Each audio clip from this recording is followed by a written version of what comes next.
Marcus was a billionaire. He owned big companies and many houses. But Marcus felt very alone. He had money, but he did not know who really cared about him. People always wanted his money. They were nice to him only because he was rich. One day, Marcus had an idea. He wanted to test his maid, Elena. Elena worked in his big house for 3 years. She was always kind to him. But Marcus wondered, is she kind because of my money? Or does she really care about me? Marcus made a plan. That evening, he would pretend to be drunk. He would act like he drank too much wine. Then he would see what Elena would do. When evening came, Marcus sat in his living room. He took some grape juice and put it in a wine glass. He messed up his hair and his clothes. When Elena came to clean the room, Marcus started to act. "Elena, I feel so sad," Marcus said. His words sounded slow and unclear. "Nobody loves me. They only want my money." Elena stopped cleaning. She looked at Marcus with worried eyes. "Sir, are you okay?" she asked softly. Marcus continued his act. "I'm so alone, Elena. So very alone. What should I do?" What Elena did next surprised Marcus completely.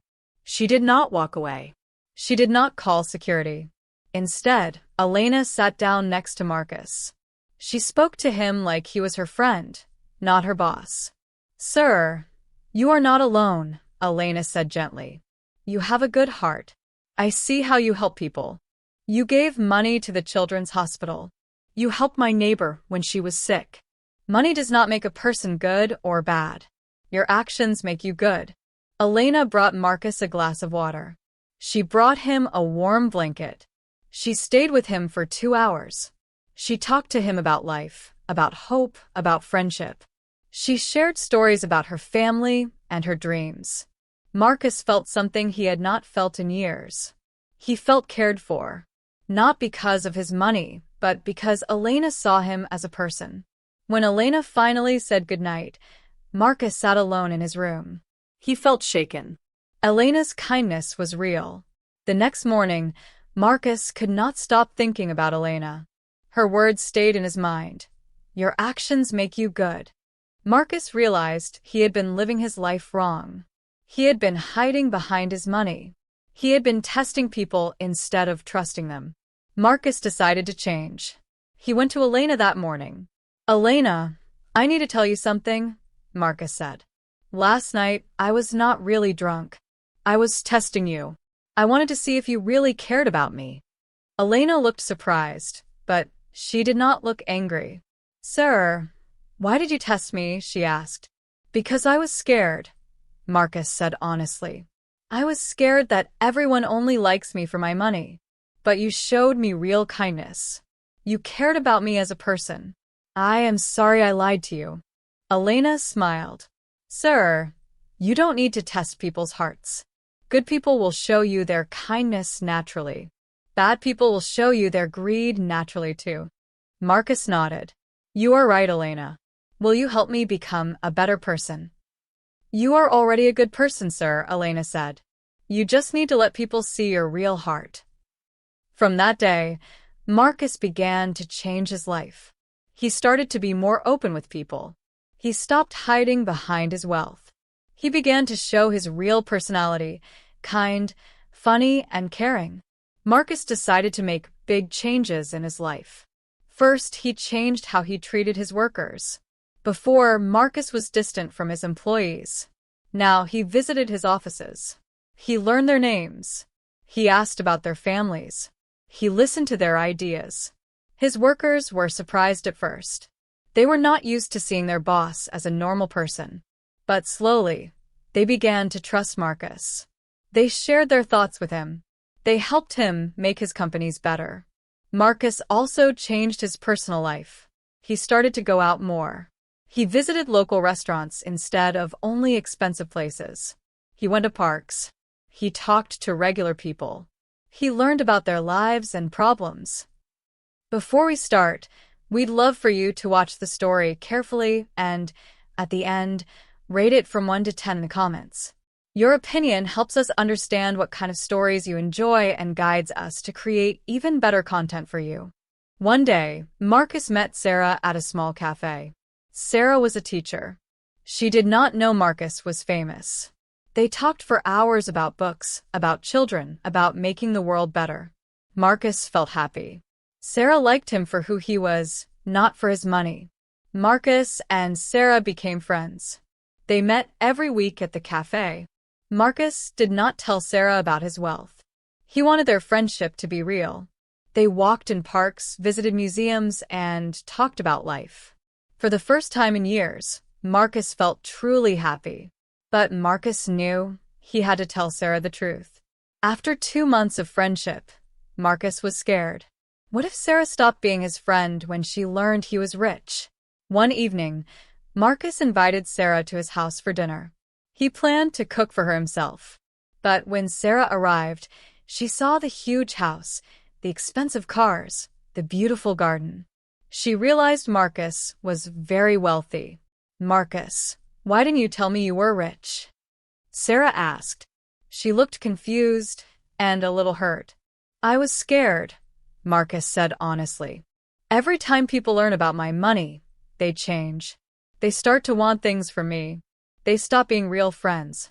I wanted you to know the real me first." Sarah was quiet for a moment. Then she said, "Marcus, I understand why you were scared.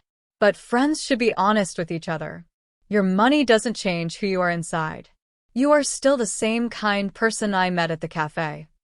Marcus felt relief. Sarah was not angry. She did not ask for money or expensive gifts. She just wanted to understand. "I have an idea," Sarah said. "Let's make dinner together. But let's cook simple food, like we would in my small apartment. Money can buy expensive food, but it cannot buy the joy of cooking with a friend." That night, Marcus and Sarah cooked pasta together in his big kitchen. They laughed, talked, and enjoyed simple food. Marcus realized that the best moments in life were not about money. They were about connection, friendship, and love. Elena's words stayed with Marcus. "Your actions make you good." Marcus decided to use his wealth to help others. But he wanted to help in a personal way, not just by giving money. Marcus started to visit schools in poor neighborhoods.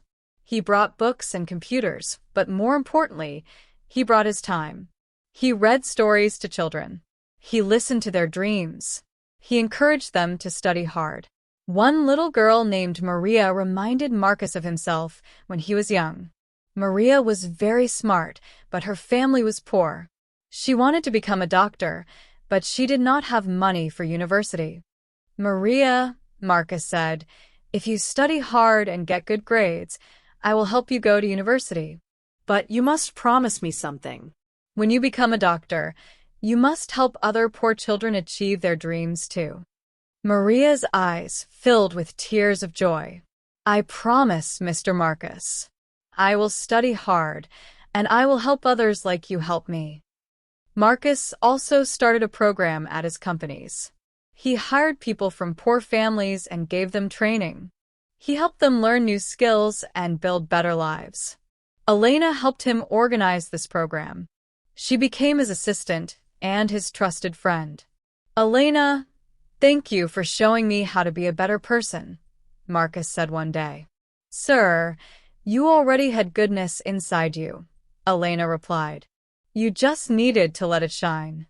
As months passed, Marcus's friendship with Sarah grew deeper. They spent more time together. Marcus showed Sarah his charitable work. Sarah helped him think of new ways to help people. They were a good team. One day, Sarah and Marcus were visiting the children at Maria's school.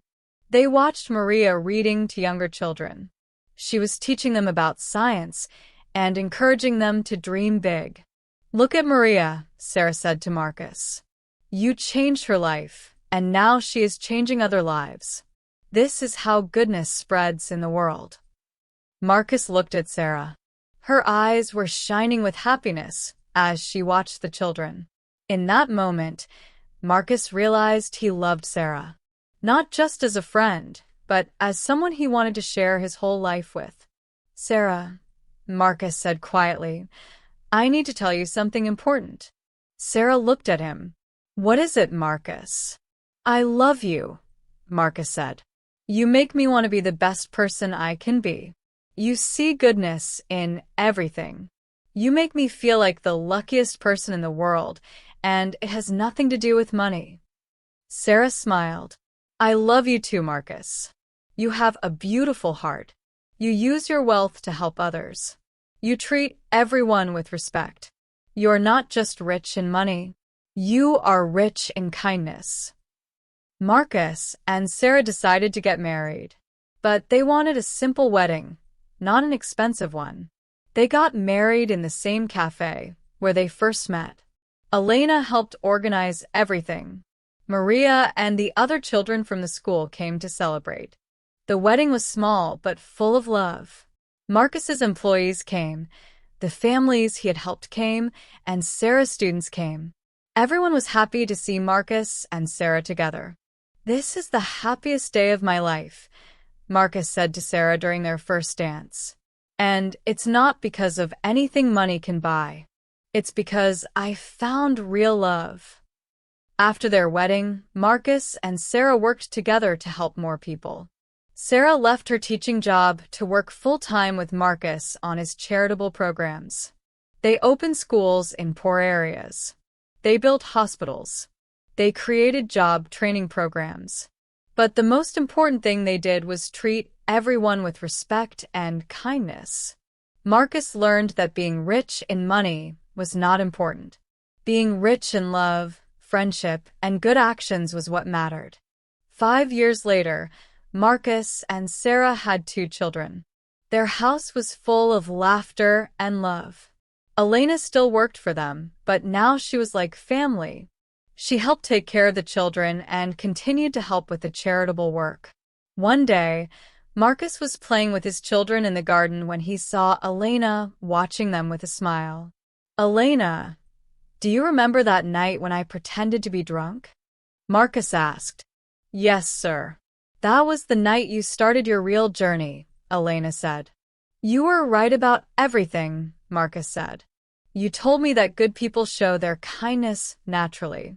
You showed me that money doesn't make a person good or bad. Actions make a person good. Elena nodded. And look at your actions now, sir. You have helped hundreds of children go to school. You have given jobs to thousands of people. You have built hospitals and homes.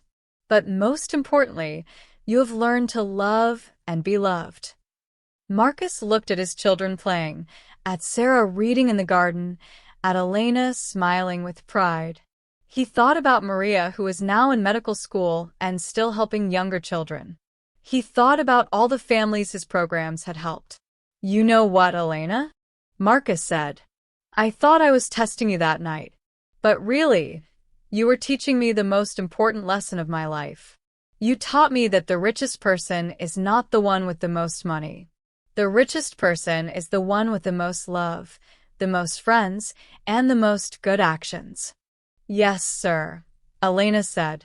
And now you are truly the richest man in the world. Marcus smiled. He looked at his beautiful family, his meaningful work, and his true friends. Elena was right. He was the richest man in the world, and it had nothing to do with money. It had everything to do with love, kindness, and the connections he had made with people who cared about his heart, not his wealth. That night, as Marcus tucked his children into bed, his son asked him, Daddy, are we rich? Marcus thought for a moment. Then he said, Yes, my son. We are very, very rich. We are rich in love, rich in friendship, and rich in the good things we do for others. That is the best kind of rich to be. And Marcus knew that was the truest thing he had ever said. Now that you've seen the whole story, we would really appreciate it if you rate it from 1 to 10 in the comments. Your thoughts help us improve and make sure we bring you the kind of stories you truly enjoy.